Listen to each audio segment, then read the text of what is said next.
This radical Republican program says it wants to cut, cap, and balance.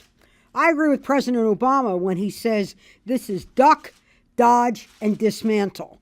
It ducks the real issues that we have to raise the debt ceiling and put ourselves on a sustained path. It dodges the programs that we really need to target, like tax break earmarks, and it dismantles the social contract. Once again, the radical right is more worried about protecting their next election than protecting the greatest generation or investing in the next generation. What a sham! What a scam! I'd be tempted to just blow it off if it were not so cruel, stupid, and dangerous. It's cruel because it invents new rules of how we're going to calculate Social Security, what we're going to do to Medicare. It's stupid because it doesn't solve our problems, and it's dangerous because it could bring our economy down. It does cut, cap, and kill Medicare, but it could very well kill the future of our country. What are the plain facts? It cuts spending to 1965 levels. That was 46 years ago. 46 years ago, when making $8,000 a year was considered a fantastic salary. Would you want to go back and make $8,000 a year? I don't think so.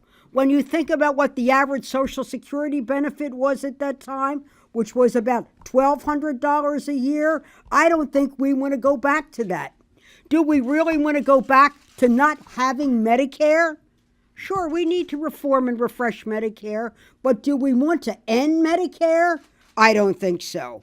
Under the Republican rules, they would substitute Medicare as a guaranteed benefit when you're 65 to a guaranteed profits for the insurance companies. It eliminates Social Security and Medicare as we know it. But at the same time, in their constitutional amendment, they would protect tax earmarks for the pampered, the prosperous, and the billionaires. This is why we oppose it. Let's talk about specifics. The average Social Security benefit is $15,000 a year. A 20% cut means a cut of $3,000 a year. Now, that's not the way it ought to be. Social Security was always meant to be a guaranteed, inflation-proof lifetime benefit. A guaranteed benefit, not a guaranteed gamble. Seniors are now facing the bear of the market. Should they have to face the bull of these political shenanigans?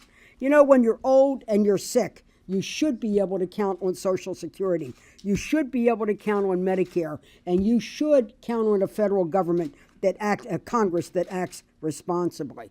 I believe we shouldn't end Social Security and Medicare as we know it. We should end the shenanigans that's going on in the House and vote it down in the United States Senate.